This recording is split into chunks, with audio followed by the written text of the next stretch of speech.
नमस्कार सभी को। तो देखिए यहाँ पर हम लोग कुछ इम्पोर्टेंट मल्टीपल चॉइस क्वेश्चंस आपके सामने लेके आए हैं और ये जो टॉपिक होगा ये मॉडरेट्स और एक्सट्रीमिस्ट होगा। कुछ क्वेश्चंस ऐसे हैं जो पहले से ही कई सारे कॉम्पिटिटिव एग्जाम में पूछे गए हैं, तो ये आने वाले कॉम्पिटिटिव एग्जाम के लिए बहुत ज़्यादा इंपॉर्टेंट होने वाले हैं और ये टॉपिक भी जो है बहुत ज़्यादा इंपॉर्टेंट है, इसीलिए बहुत ध्यान से पूरा वीडियो आप लोग देखिएगा अगर आप किसी भी कॉम्पिटिटिव एग्जाम की तैयारी कर रहे हैं।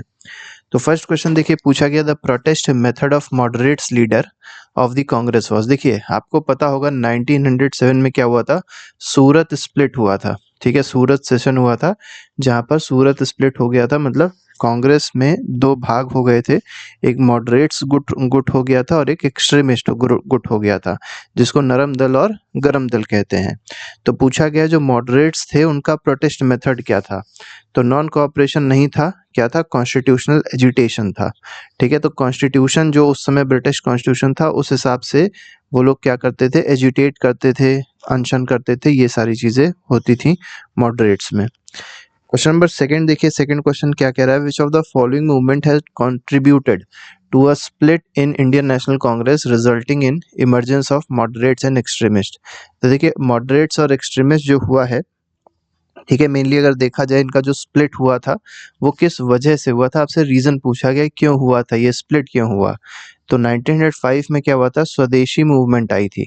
तो स्वदेशी मूवमेंट को कंटिन्यू कैसे किया जाए उसको लेके यहाँ पर स्प्लिट हुआ था कांग्रेस में, मॉडरेट्स और एक्सट्रीमिस्ट में। ठीक है, मतलब मॉडरेट्स और एक्सट्रीमिस्ट पार्ट में डिवाइड हुई थी कांग्रेस। ठीक, आगे बढ़ते हैं। Most of the moderates leader held from. अब देखिए ज्यादातर जो मॉडरेट लीडर थे वो कहाँ से आते थे, ये आपको बताना है। तो देखिए मॉडरेट लीडर जो थे वो ज्यादातर पढ़े लिखे थे, लॉयर्स थे, डॉक्टर्स थे, सब थे। तो ये मेनली अर्बन एरियाज से आते थे। ठीक है, तो यहाँ पर बी ऑप्शन सही हो जाएगा। क्वेश्चन नंबर फोर्थ कह रहा है, which of the following continuously from 1904 onward emphasized on grant of self rule to India. तो देखिए सेल्फ रूल के बारे में हमेशा किसने बात करी है 1904 से ही, तो ये दादा भाई नारोजी ने बात करी है। ठीक है, इन्होंने हमेशा एम्फेसाइज किया है सेल्फ रूल भारत के लिए। अगले में आते हैं, विच of the following was not an extremist. इनमें से बताना है कौन एक्सट्रीमिस्ट नहीं था। एक्सट्रीमिस्ट मतलब गरम दल। ठीक है, तो बाल गंगाधर तिलक थे, इसके लिए एक टर्म याद रखिएगा, लाल, बाल और पाल। ठीक है, लाला लाजपत राय हो गए, बाल गंगाधर तिलक हो गए और बिपिन चंद्र पाल जी हो गए। तो ये तीनों लोग जो थे ये एक्सट्रीमिस्ट लीडर थे। तो यहाँ पर अगर आप देखेंगे तो जो गोपाल कृष्ण गोखले हैं, जीके गोखले, ठीक है, ये मॉडरेट लीडर थे और यही क्या है, पॉलिटिकल गुरु हैं। ठीक है, पॉलिटिकल पॉलिटिकल गुरु हैं किसके, आप लोग कमेंट बॉक्स में लिख के बताइएगा कि किसके पॉलिटिकल गुरु माने जाते हैं। क्वेश्चन नंबर 7 में आते हैं, who establish servants of India society. अब देखिए बहुत ही इंपॉर्टेंट सोसाइटी थी जिसको कहा गया सर्वेंट्स ऑफ इंडिया सोसाइटी। ये किसने एस्टैब्लिश करी थी, तो ये एस्टैब्लिश करी थी गोपाल कृष्ण गोखले जी ने। सी ऑप्शन यहाँ पर बिल्कुल सही है। Who accused Indian National Congress of practising politics of prayer, petition and protest. देखिए यहाँ पर किसने ऐसा कहा है कि जो कांग्रेस है वो केवल क्या करती है, ये पॉलिटिक्स करती है, प्रेयर की पॉलिटिक्स करती है, मतलब अंग्रेजों के सामने प्रेयर करती है, पिटिशन करती है, प्रोटेस्ट करती है। तो ऐसी पॉलिटिक्स के बारे में किसने बताया है कि कांग्रेस करती है, तो ये बताया बाल गंगाधर तिलक जी ने। क्वेश्चन नंबर 11 पे आते हैं, Congress policy of prayer and petition ultimately came to an end under the guidance of. तो देखिए जो प्रेयर और पिटिशन हो रही थी वो खत्म हो जाती है किसकी गाइडेंस में, तो बाल गंगाधर तिलक की गाइडेंस में ये जो प्रेयर और पिटिशन वाली पॉलिसी थी वो कांग्रेस की खत्म हो गई। Who called Indian National Congress a begging institute. तो बेगिंग मतलब होता है भीख मांगने वाला इंस्टीट्यूट, किसने कहा है, तो ये भी बाल गंगाधर तिलक जी ने ही कहा है कांग्रेस को। ठीक है, क्योंकि अभी आपने देखा था जो प्रेयर कर रहे हैं, पिटिशन कर रहे हैं, तो ये भीख मांगने जैसा ही उनको लगता था। Indian national movement came to be dominated by extremist after. तो देखिए इंडियन नेशनल मूवमेंट में एक्सट्रीमिस्ट का रोल कब से बढ़ा है ये आपको यहाँ पर बताना है। तो 1907 में तो सूरत स्प्लिट हो ही गया था, लेकिन 1906 से ही जो है एक्सट्रीमिस्ट का रोल बढ़ गया था कांग्रेस में या इंडियन नेशनल मूवमेंट में। ठीक है, कांग्रेस तो नहीं कह सकते हैं, इंडियन नेशनल मूवमेंट में एक्सट्रीमिस्ट का रोल बढ़ गया था 1907 से। Which of the following leader belong to the extremist wing of Congress. तो एक्सट्रीमिस्ट विंग से कौन बिलोंग करते हैं इनमें आपसे पूछा गया है। मतलब पूछा गया मेनली एक्सट्रीमिस्ट इनमें से कौन थे। तो दादा भाई नारोजी, गोपाल कृष्ण गोखले, सुरेंद्र नाथ बनर्जी, ये सब क्या थे? मॉडरेट्स थे। ठीक है, ये सब मॉडरेट विचारधारा के थे, मतलब एक तरीके से समझ सकते हैं नॉन वायलेंस की बात करते थे। लेकिन औरोबिंदो घोष जो थे ये एक्सट्रीमिस्ट लीडर थे। ठीक है, who is popularly known as Sher Punjab. तो शेर पंजाब किसको कहा जाता था? तो ये लाला लाजपत राय जी को कहा जाता था। ठीक है, तो यहाँ पर सी ऑप्शन बिल्कुल सही है। Who among the following was not associated with moderates in Indian National Congress? अब देखिए यहाँ पर आपको बताना है कौन इसमें मॉडरेट नहीं है, नॉट एसोसिएटेड। तो हमने आपको बताया था लाल बाल पाल में अगर कोई भी मिल जाए तो वो हमेशा एक्सट्रीमिस्ट होंगे। आप यहाँ देख सकते हैं लाला लाजपत राय लिखा हुआ है, तो ये क्या है? एक्सट्रीमिस्ट लीडर है। क्वेश्चन नंबर 18 पे आते हैं, who among the following is known as Bombay triumvirate. इसको हिंदी में त्रिमूर्ति कहते हैं। तो बॉम्बे की त्रिमूर्ति किसको कहा जाता है? ये यहाँ पर आपसे पूछा गया है। देखिए ये नाम कुछ ऐसे हैं जो बहुत कम लोगों ने सुने होंगे। तो पहले तो बलवंत राय मेहता जी थे, ठीक है, तेलांग जी थे और तैयब जी थे। ठीक है, तैयब जी के बारे में एक याद रखिएगा कि ये जो हैं ये पहले मुस्लिम प्रेसिडेंट हैं कांग्रेस के। ठीक है, मुस्लिम प्रेसिडेंट ऑफ कांग्रेस सेशन। ठीक है, तो जो कांग्रेस सेशन हुआ था, कई सारे हर साल कांग्रेस सेशन होता था मेनली दिसंबर में। तो पहले मुस्लिम जिन्होंने कांग्रेस सेशन को लीड किया था या एक ऐसे प्रिसाइड किया था, वो पहले मुस्लिम कौन थे? ये तैयब जी थे। ठीक है, तो केटी तेलांग थे, ये भी हैं इसी त्रिमूर्ति में, और फिरोज शाह मेहता भी इसी त्रिमूर्ति में है। ठीक है, बलवंत राय मेहता शायद हमने बता दिया था, वो यहाँ से रिलेटेड है, फिरोज शाह मेहता है। बलवंत राय मेहता तो बहुत लेट में आए हैं, वो तो पंचायती राज इंस्टीट्यूशन से रिलेटेड है। शायद गलती से मेरे मुंह से निकल गया हो, उसके लिए माफ करिएगा। Who among the following was considered by Lala Lajpat Rai as his political guru? तो लाला लाजपत राय जो हैं, ठीक है, मतलब लाला लाजपत राय जी किसको अपना पॉलिटिकल गुरु मानते थे, ये यहाँ पर आपको बताना है। तो ये मजीनी को मानते थे। ठीक है, Mazzini is the correct answer. Who among the following leader was supporter of स्वदेशी? अब देखिए स्वदेशी को कौन सपोर्ट कर रहा था यहाँ पे? तो स्वदेशी को जो मेनली एक्सट्रीमिस्ट लीडर थे वही सपोर्ट कर रहे थे। तो यहाँ पर औरबिंदो घोष सही हो जाएगा। Who among the following is known as father of Indian unrest? ठीक है, तो ये वैलेंटाइन चिरोल जो था उसने कहा है फादर ऑफ इंडियन अनरेस्ट किसको कहा है? तो ये लोकमान्य तिलक, बाल गंगाधर तिलक जी को कहा है। After the sentence of Bal Gangadhar Tilak, who among the following had pleaded for mercy and said, "My interest in Tilak is that of a Sanskrit scholar"?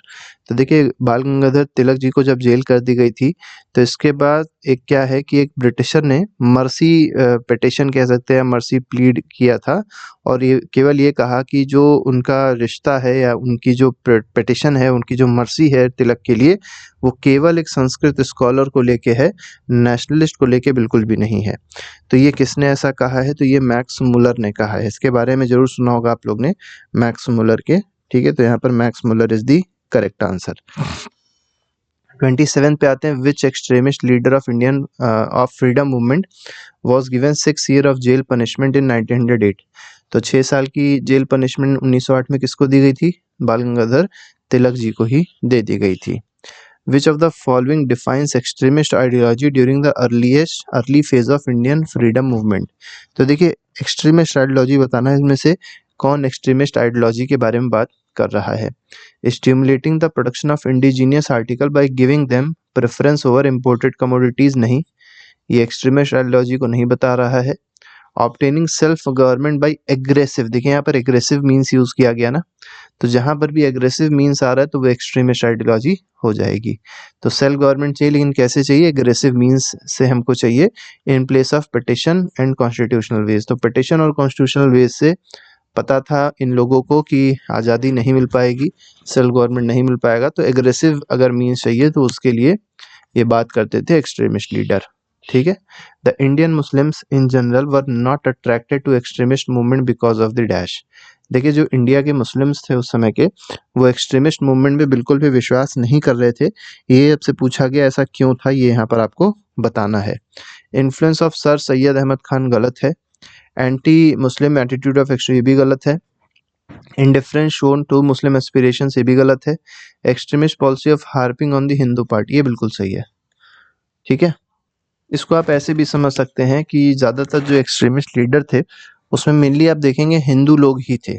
ठीक है, अब जब हिंदू लोग ही थे तो वहाँ पर मुस्लिम का कोई लीडर नहीं था, तो एक तरीके से जब मुस्लिम का कोई लीडर नहीं था तो उनको सपोर्ट नहीं मिल पा रहा था, उनके बारे में बात नहीं हो पा रही थी, जिसकी वजह से मुस्लिम्स ने भी एक्सट्रीमिस्ट मूवमेंट को सपोर्ट नहीं किया। जबकि आप अगर मॉडरेट्स में देखेंगे तो मॉडरेट्स में कई सारे ऐसे लीडर्स आपको मिल जाएंगे जो मुस्लिम्स थे। अब मुस्लिम अगर थे तो मुस्लिम की बात कर रहे होंगे, तो इनका एक तरीके से क्या होगा, उसकी तरफ रुख होगा। ठीक है, तो इसलिए मेनली मॉडरेट्स की तरफ उनका सपोर्ट ज़्यादा था। आगे बढ़ते हैं, क्वेश्चन नंबर 31 पे आते हैं। देखिए, असर्शन रीजन बेस्ड क्वेश्चन पूछा गया है बाल गंगाधर तिलक वॉज अ कम्युनलिस्ट। अब देखिए, कम्युनलिस्ट का मतलब ये होता है जो कम्युनल वायलेंस करे, ठीक है, या जो कम्युनल चीज़ों पे विश्वास करे। कम्युनल क्या होता है? कम्युनल को आप ऐसे समझ सकते हैं, संप्रदायवाद। ठीक है, संप्रदायवाद मतलब एक संप्रदाय दूसरा है, मान लीजिए दो संप्रदाय है, एक हिंदू है और एक मुस्लिम है, तो इनमें जो भेदभाव करे इसको कहते हैं कम्युनलिस्ट। ठीक है, तो बाल गंगाधर तिलक जी ऐसे नहीं थे, बिल्कुल गलत है ये statement. He used religion as political weapon, ये बिल्कुल सही है। देखिए, मास मोबिलाइजेशन करना था और मास मोबिलाइजेशन के लिए रिलीजन जरूरी था, जो गांधी जी ने भी किया है, पॉलिटिकल वेपन की तरह यूज किया है। जैसे आप देखेंगे खिलाफत मूवमेंट, तो गांधी जी का जो खिलाफत मूवमेंट था उसके पीछे रीजन क्या था? मास मोबिलाइजेशन था मुस्लिम्स का। ठीक है, ऐसे ये भी पॉलिटिकल वेपन में पॉलिटिकल वेपन के रूप में रिलीजन को यूज करते थे, बिल्कुल सही बात है। तो रीजन सही है, असर्शन गलत है, तो यहाँ पर डी ऑप्शन सही हो जाएगा। Bal Gangadhar Tilak came to be known as Lokmanya Tilak when. अब देखिए, लोकमान्य तिलक बाल गंगाधर तिलक जी को कब कहा गया, ये यहाँ पर आपको बताना है। ठीक है, तो ही बिकेम पॉपुलर टीचर, गलत है। He started a popular newspaper, ये भी गलत है। ठीक है, the government accused him of murder, Rand murder, ये भी गलत है। He started the Shivaji and Ganpati festival, इसमें भी नहीं कहा गया था, ये सब गलत है। इसमें ई ऑप्शन सही हो जाएगा, कोई भी इसमें सही नहीं है।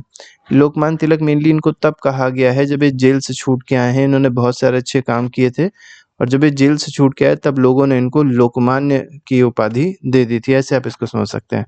हालांकि जो काम दिए गए हैं ये सारे के सारे काम इन्होंने किए हैं। Ganpati festival in Maharashtra was started by, तो गणपति फेस्टिवल, शिवाजी फेस्टिवल, ये सब किसने स्टार्ट किया था? बाल गंगाधर तिलक जी ने स्टार्ट किया था। अभी हमने आपको बताया इसके पीछे रीजन क्या था, मास मोबिलाइजेशन था। ठीक है, मास मोबिलाइजेशन करेंगे और फिर लोगों के अंदर नेशनलिज्म की फीलिंग डेवलप करेंगे, ये मेनली इनका मोटो था। Along with Mahatma Gandhi, 35 question हो गए। Mahatma Gandhi who among the following Muslim did lift the bier of Bal Gangadhar तिलक, तो बाल गंगाधर तिलक की जो अर्थी थी महात्मा गांधी जी के अलावा और किसने उठाई थी, तो ये शौकत अली जी थे। तो यहाँ पर ए ऑप्शन बिल्कुल सही है। इस तरीके के क्वेश्चंस भी कभी कभी एग्जाम से पूछ लिए जाते हैं। ठीक है, तो ये आप याद रखिएगा जो क्वेश्चंस हमने डिस्कस किए। इसके अलावा हर एक चैप्टर के एमसीक्यूज हमारे चैनल पे पड़े हुए हैं, उसको आप जाके प्लेलिस्ट में चेक कर सकते हैं और अपना रिवीजन अच्छे से कर सकते हैं। अभी के लिए फिलहाल नहीं, thank you very much, good bye, जय हिंद।